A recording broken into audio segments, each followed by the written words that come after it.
He's in the middle of a lecture, he's in the middle of a talk, and immediately he interrupts his talk and he makes an announcement, and he says, the next person to enter the doors of the masjid, that person is destined for Jannah.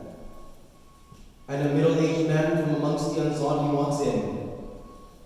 And in this congregation, in this halaqah, was another Sahabi by the name of Abdullah ibn Amr al-As radiallahu anhu. And just to give some context as to who Abdullah ibn Amr al-As radiallahu anhu was, he was such a Sahabi that it was said, كَانَ يَقُومُ اللَّيْلِ وَيَصُومُ النَّهَارِ, that he used to stand by night in tahajjud, he used to fast by day, and there are some riwayat, there are some narrations wherein Abdullah ibn Amr al-As radiallahu anhu used to finish one khatm al-Quran each and every single day. This was Abdullah ibn Amr al-As radiallahu anhu. So he's thinking to himself, and he's probably thinking that, like what is so special about this man that the Prophet sallallahu alaihi wasallam guaranteed him Jannah? So the next day happens. Once again, the Prophet of Allah sallallahu alaihi wasallam in the middle of a lecture, surrounded by the Sahaba radiallahu anhu. For a second time, he stops his lecture, he stops his dars, and he makes a very similar announcement. And he says, the next person to enter the doors of the masjid, that person is destined for Jannah. And for a second day in a row, the same middle-aged man from amongst the Ansar, he walks in.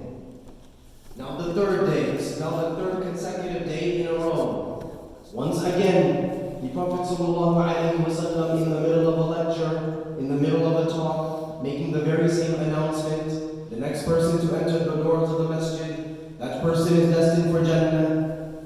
And for the third consecutive time, there was a middle-aged man from amongst the Ansar who walks in. So Abdullah ibn Amr al-As radiallahu anhu, taking note of all of this, thinking to himself that what is so special about this man? Why is he so beloved in the eyes of Allah subhanahu wa ta'ala? That once again, for three consecutive days in a row, the Prophet of Allah sallallahu alayhi wa sallam guaranteed him Jannah.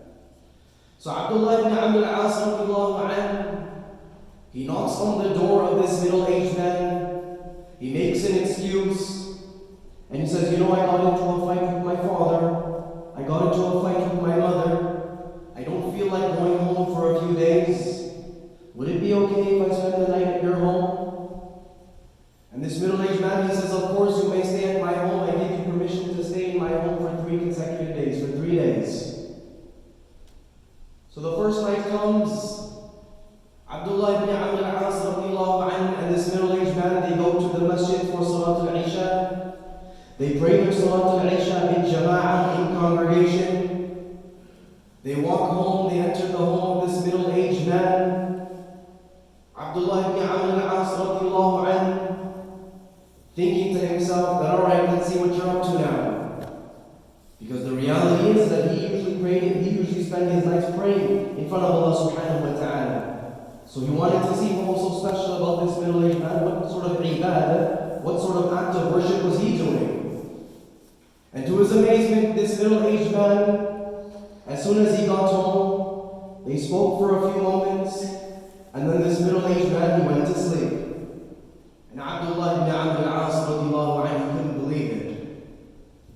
Then the morning came, this man, he did not make a fast, didn't do anything special. They go pray their Salat al-Fajr with jama'ah in congregation in Masjid Nabawi. After the congregation, this man once again chats for a few moments, and then he goes on with the rest of his day. This happens for 1 day, this happens for 2 days, this happens for 3 days. And Abdullah ibn Amr al-As radiallahu anhu, he can't believe what he's seeing. He can't believe it. He says to himself that there's nothing extraordinary about this man. So just as he's about to leave the home of this man, he thinks to himself that, let me just tell him the truth.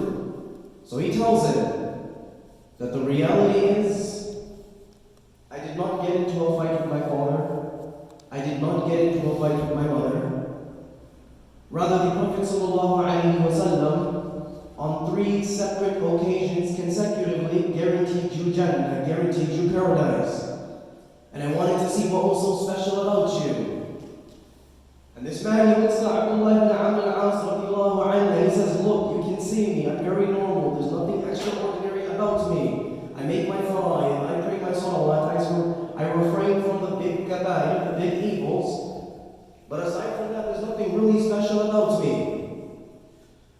And Abdullah ibn Amr al-As radiallahu anhu, being a little disheartened, about to exit this man's home, and then he calls Abdullah ibn Amr al-As radiallahu anhu, and he says, wait.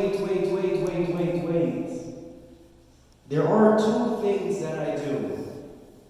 And maybe, just maybe, this is why the Prophet ﷺ spoke so highly about me. And he says, the first thing that I do, each and every single night before I go to sleep, I make sure that I forgive each and every single person who may have done me wrong. I think to myself, I may have got into a fight with someone, maybe got into an argument, maybe somebody took my rights. So before I go to sleep, I make sure from the bottom of my heart I forgive each and every single person who may have done me wrong.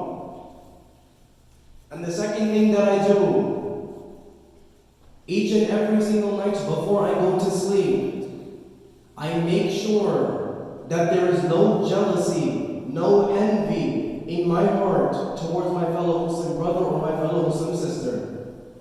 And I recognize that Allah subhanahu wa ta'ala may have given somebody more wealth than me, better looks than me, a better car than me, a better job than me. But I make sure that every single night before I go to sleep, I rid my heart of any sort of jealousy. And Abdullah ibn Amr al-As radiallahu anhu, hearing the answer of this man, and he says, yes,